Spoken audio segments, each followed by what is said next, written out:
Som la Fatubaya i Lluís Corrillo i en aquest vídeo podreu observar una pràctica que consisteix a observar el fong d'una llimona en diferents dissolucions aquoses en diferents soluts. Un objectiu de l'experiment també és veure diferents microorganismes en la floridura de la fruita. Els materials que s'han usat en aquesta pràctica es poden trobar en un laboratori escolar i són els que es mostren en pantalla. El primer que hem de fer és abocar 10 mil·límetres d'hidròxid sodi en un vas de precipitats amb l'ajuda d'una pipeta graduada. Seguidament, fem el mateix amb l'àcid clorhídric. A continuació, pesem 10 grams de sal i els aboquem en un vas de precipitats.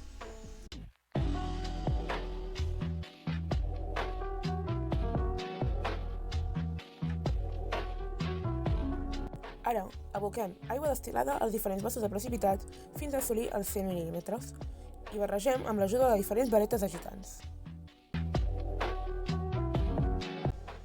Seguit d'això, tallem un tros de llimona amb la floridura i l'aixafem amb el morter fins a obtenir una pasta.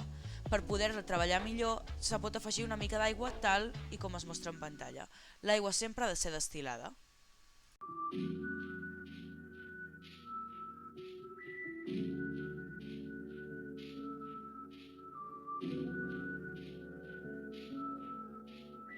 En acabar, afegim una petita quantitat de la massa que hem obtingut a les diferents dissolucions. Recordem tornar a barrejar amb les varetes agitadores.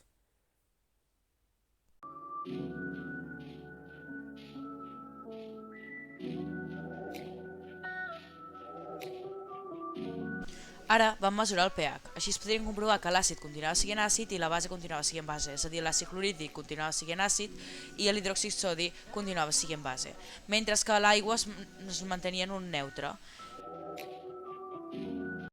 Aleshores, amb l'ajuda d'una pipeta, aboquem una gota de cada dissolució en un portaobjectes.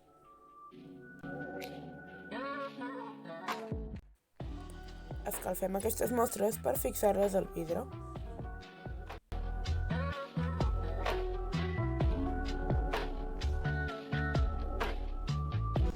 Finalment, tapem les mostres amb el cubreobjectes i observem el microscopi òptic. I després d'una estona buscant amb el microscopi òptic en busca de microorganismes, hem vist que no hem pogut trobar els microorganismes que esperàvem. Però tot i així hem pogut veure el fong de més a prop i hem pogut observar-lo. Les imatges es mostren a continuació. Una altra cosa que també ens ha cridat molt l'atenció ha sigut els cristalls de sal que hem pogut observar. Moltes gràcies i esperem que us hagi agradat.